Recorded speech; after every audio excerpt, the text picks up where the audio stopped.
Hello beautiful people, welcome back to my channel. My name is Tamika. I'm looking very blown out. Let's adjust that. Hello, still looking blown out, whatever. Okay, cool. Don't you wanna have fun, fool around someone? Today I want to share my wrap up with you all because I need to tell y'all about all the books that I read in February. Honestly, I did so good. February was like, listen, we are not repeating. We are not repeating January. We are going to read. We are going to get back at it. And that's what we did. So when I tell y'all that I read 15 titles in February, I'm thrilled about this. Like, absolutely, positively, just so happy that I was able to read 15 things in February after the shit show that was January. And also, it was also a shit show again in February, but like not in the same sense. Like, still had some shit show going on. Still had some things you were dealing with that like you wanted to just like disappear. But we did really good. I am just so happy. So let me tell you the breakdown. So I read 6 thriller slash horror. I put this in thriller slash horror because some of these are very cut and dry horror, but some of them are not. And 3 manga. So not a ton of manga this month. Just barely getting back on the manga game, but positively in the right direction. We are going there. And we've also introduced audiobooks back into the reading equation. So we're really having a good time. I am actually following through on some buddy reads now. So like, I'm really excited about that. So let me just get into this with you. If you all were wondering, Tamika, why did you read 6 horror thrillers? I don't know. My brain was like, hey, we want to read horror, so do it. So I did. Since the horror and thrillers and the romance are equal this time around, we'll start with manga, then we'll move to the horror thrillers, then we'll do romance. So that's the order we're gonna go in. So first of all, let's talk about Beauty Bunny, which is the first manga. That's not the first. It's actually the last manga I read in the month, but we'll just talk about it first because I have it listed here. But I read Beauty Bunny Volume 2. I had 100% planned to read more of this, but I couldn't find the charger to my iPad, and like I would try to charge my iPad and like I wouldn't have enough like space to charge it. I wouldn't get enough percentage. This makes no sense. I couldn't find my iPad charger, so I was using like other chargers to charge my iPad, so I wasn't getting enough battery to like consistently read on it. So I'm trying to find my iPad charger, so just bear with me on that one. But I'm really liking Beauty Bunny. This one is essentially about a girl who goes to this school, and she's kind of a tomboy, and in the school like a huge thing is like beauty standards and like just being beautiful. So this guy like takes her under his wing and was like, you're my beauty bunny now, and I'm gonna make you beautiful. And everyone in the school hates her because that's like a very coveted thing to do, is like to be his beauty bunny. So I really enjoyed this. I gave it a 4-star. Cannot wait to continue this series.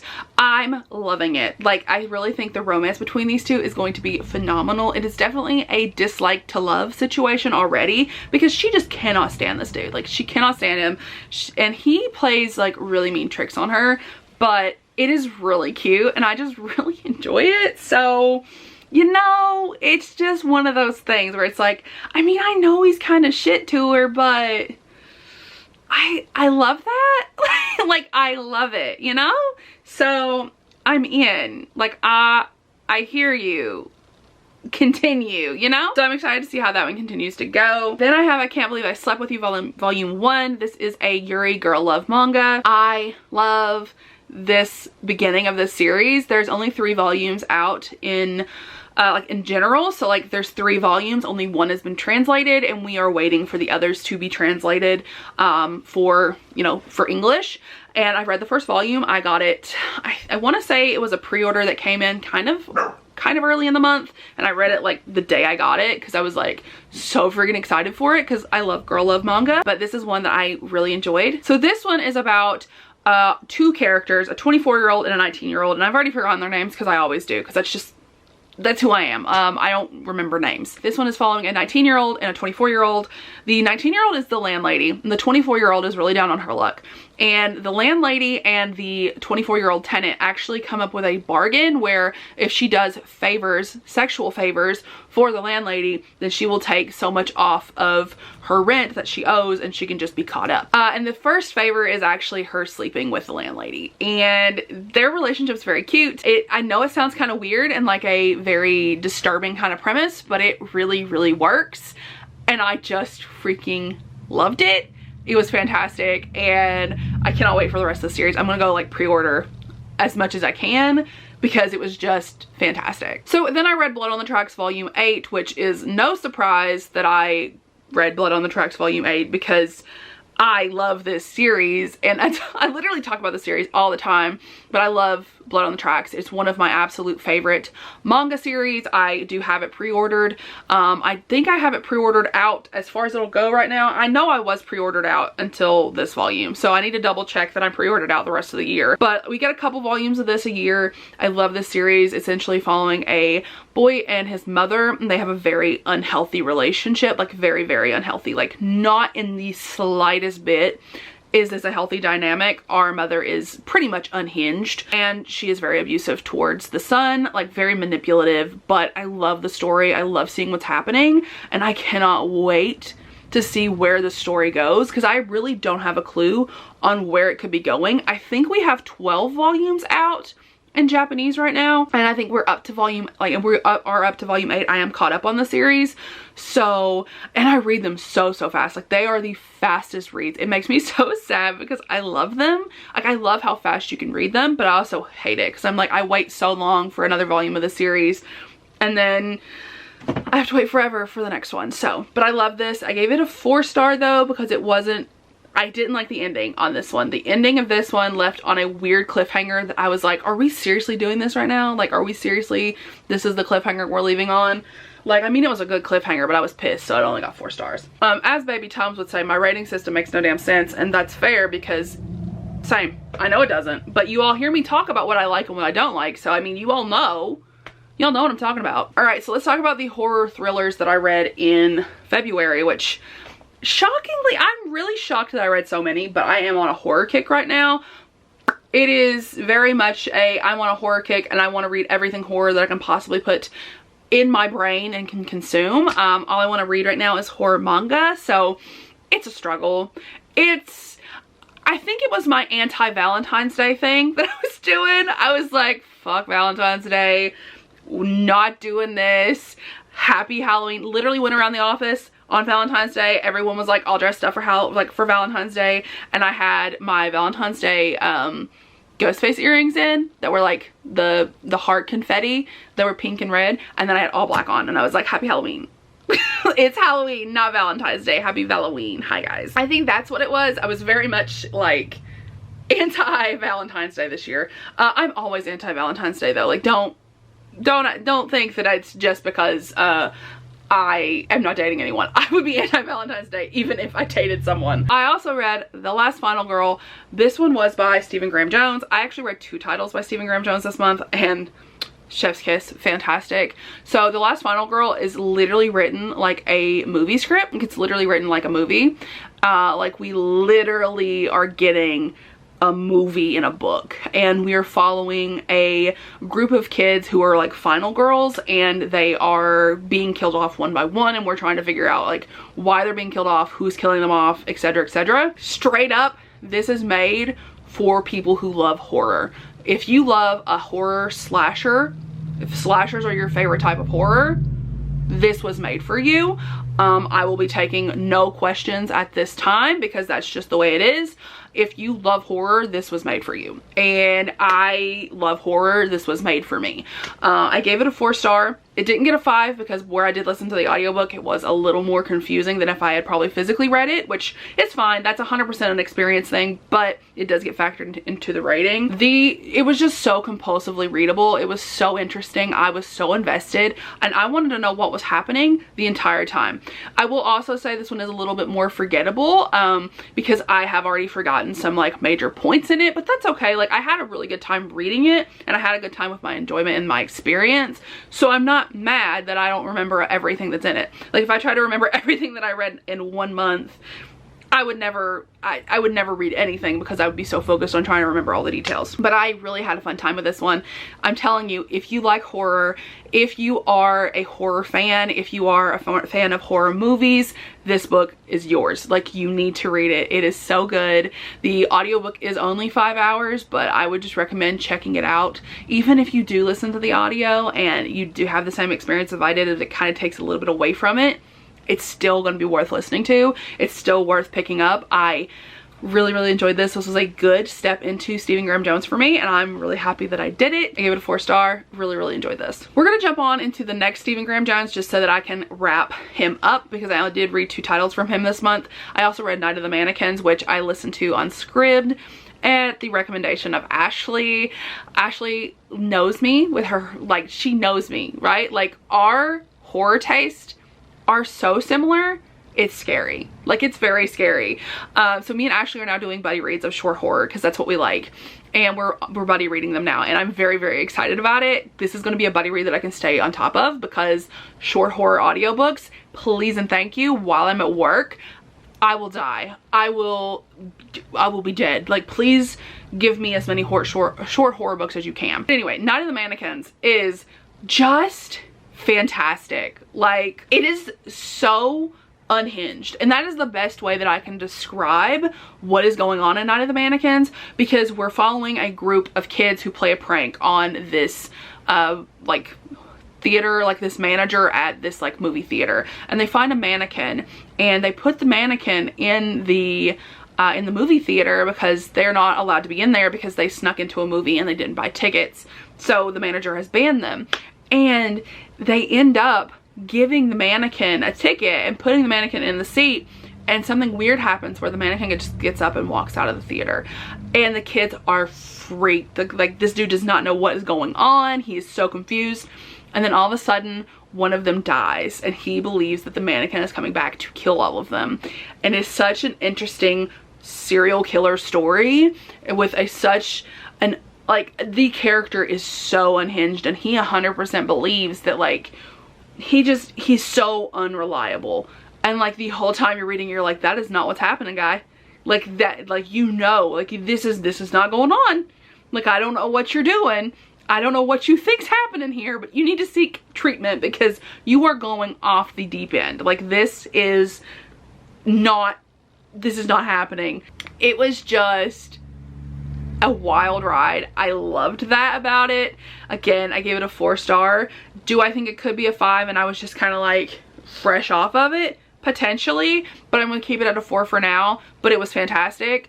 I do 100% think that this will stick with me for a really long time, so it might stay. It actually might go up to a 5 star. It just lives in my brain so vividly that it hurts. Like, have you ever read something and it just lived in your head so vividly? It was like when I listen to a book or when I read a book, like, it always is a movie in my head. Like, it always has been, it always will be. But sometimes they're just a little more vivid than other times, and this was that time. This was an example of that. Then I read probably one of my favorite books of the month, and Clown in a Cornfield, which I didn't think I would love, but I did. I fell in love with Clown in the Cornfield. This was something that came right out of left field for me because I'm typically not a fan of YA. This is a young adult book. This is a young adult horror. I'm typically not a fan. Like, I typically do not like young adult. I'm just like very about it, especially YA horror. And this one just took me by surprise because it was so good. Like, it was the epitome and the embodiment of a teen slasher movie in a book. Like, if you like teen slashers, that's what this book is. It is a teen slasher. Dude, I think the motivations and the situation in the book was a little unrealistic. Absolutely. Did it work for a teen slasher though? Yeah, we're following a character who moves to this town, and there's this group of kids who have a YouTube channel and they play pranks on everyone, and the town can't stand them. And one of the kids has died because something has happened at the beginning of the book, and everyone's holding these kids responsible because they are like these pranksters. Like, it is so unhinged because like there's a clown, and like obviously it's a serial killer clown, and it really played off that like killer clown thing that we did back in like what, 2018 or something, because I remember in 2019, like Halloween 2019, I was getting gas at the gas station after getting off work, and a clown drove around me, and I was like, hi, please, I'm just trying to get my shit done, like leave me alone. So like, I think it was playing off of that, but also playing on like horror movies, and it was just so fun. And I had the time of my damn life reading this. I 100% could not recommend it enough. I just loved it.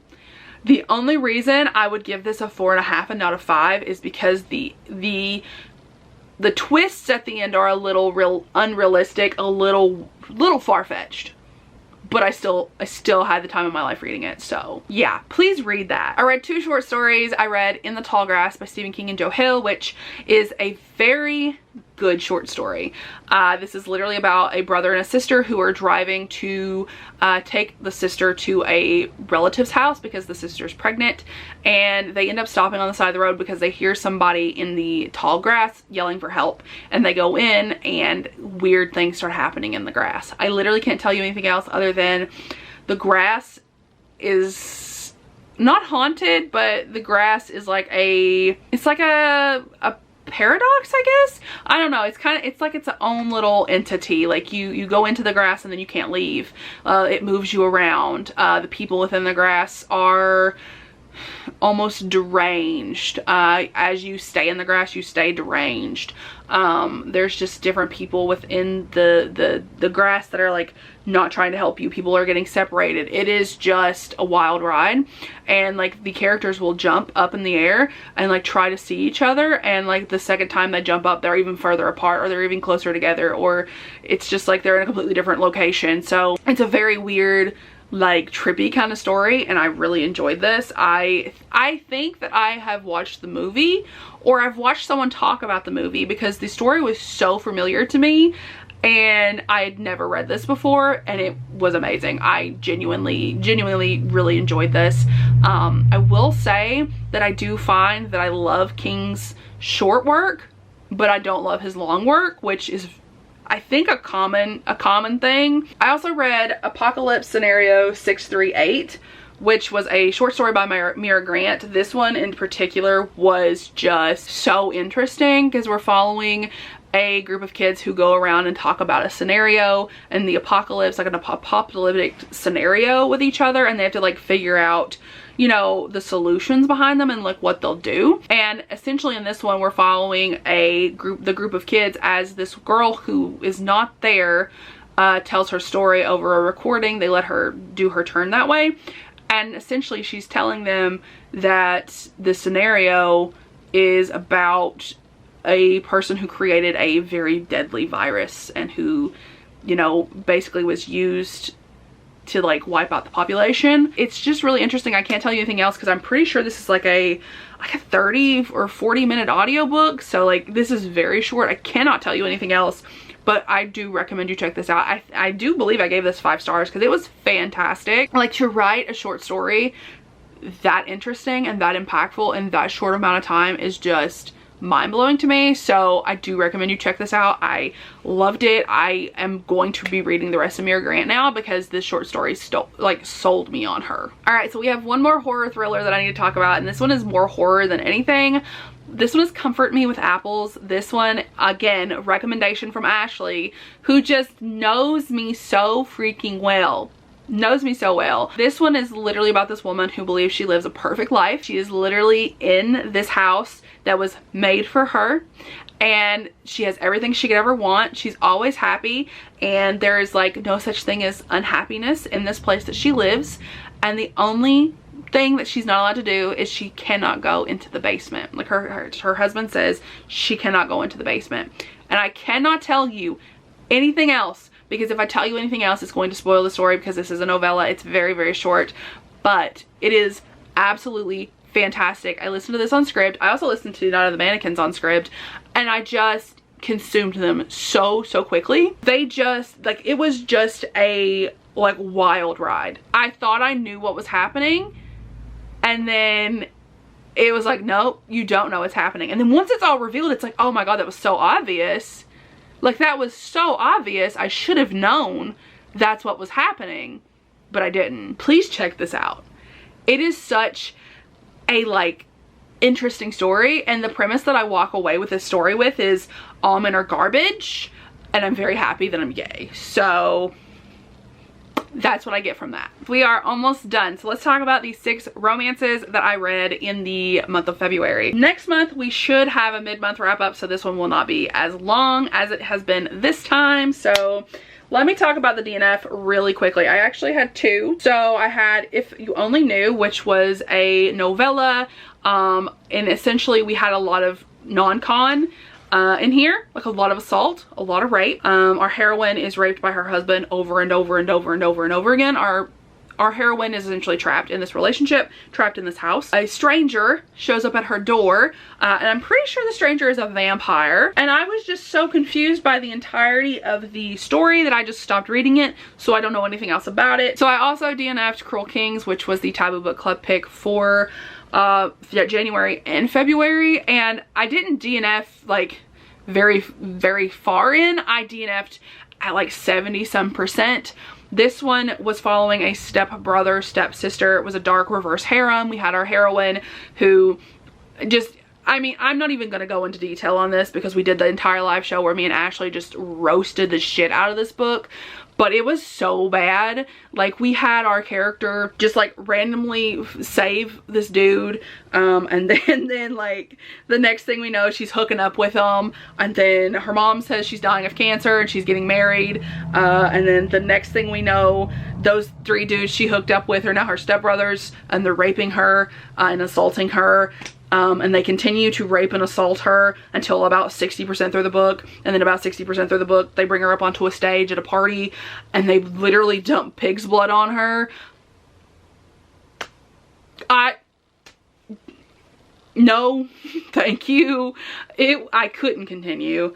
It was so bad, and I don't have words for how bad it was, because I just don't understand how it could be as bad as it was, but here we are. So if you want to read this, don't. Not a good idea. I don't recommend it. So yeah, a 1 star. I did rate that one because I made it so far through, and it did count towards my Goodreads because I made it almost through that entire thing. I was like, no, we're not. We're not counting this. Sorry about it. But I also continued with the Born Darkly duet. I read Born Madly, which is a dark romance, serial killer, psychologist and a serial killer. This is heavily based off of John Kramer, who is the serial killer in the Saw franchise.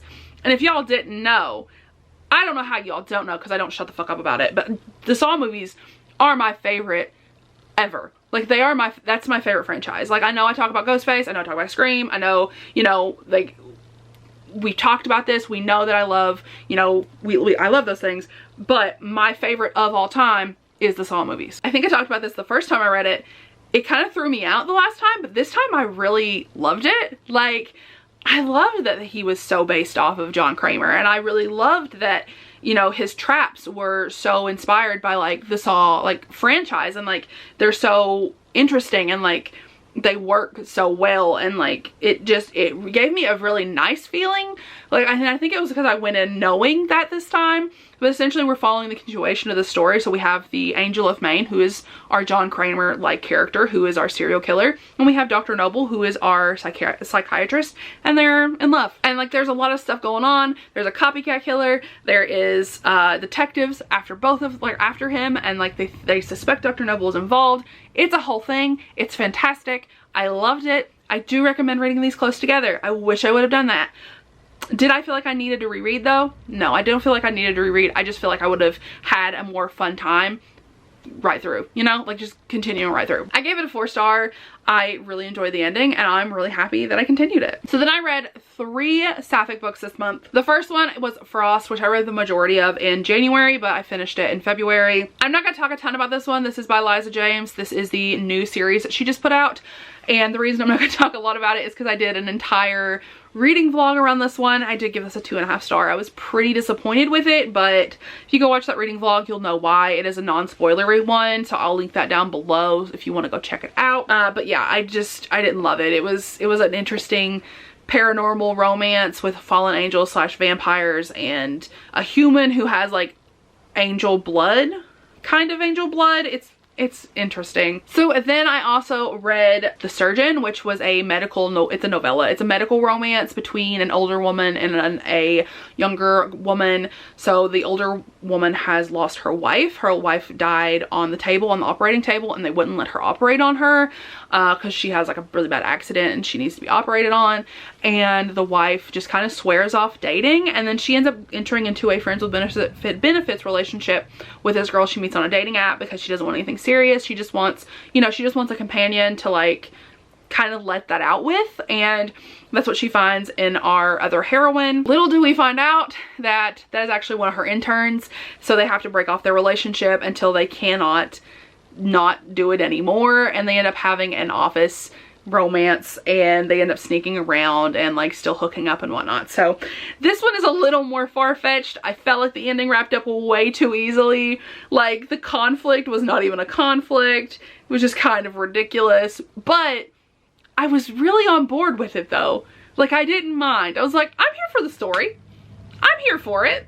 Like, is this the best thing I've ever read? No. Did I regret the 2.5 hours I spent listening to this? Absolutely not.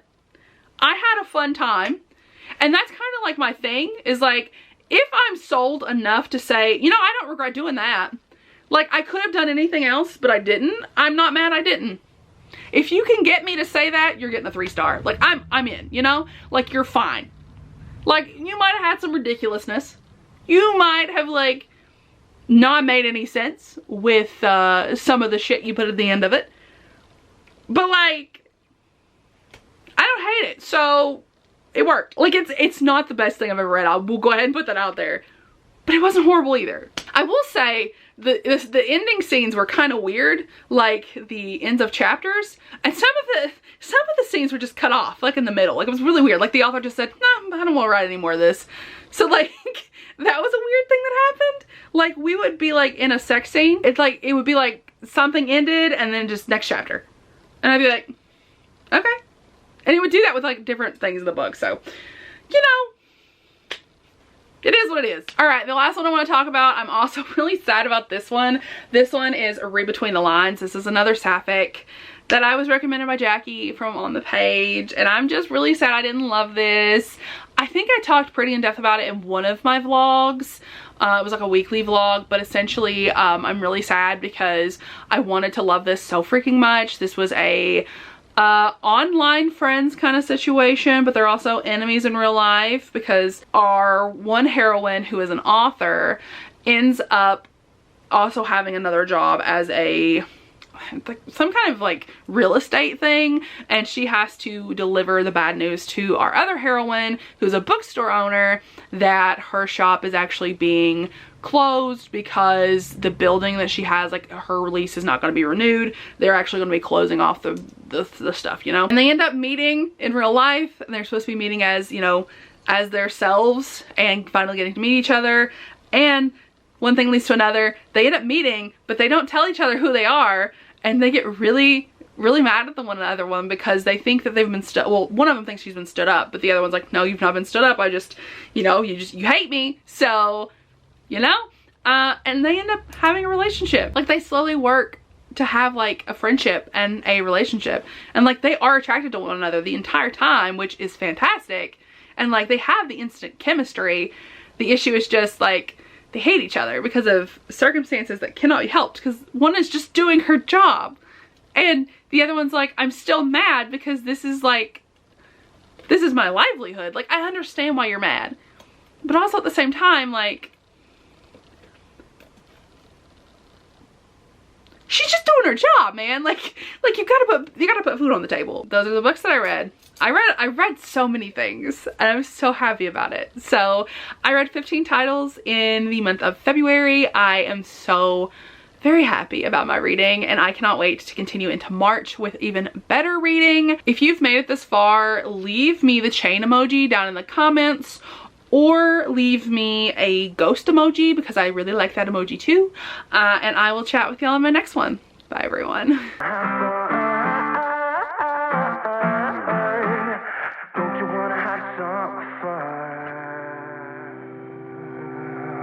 Yeah, these babies said that they don't got a future like it burns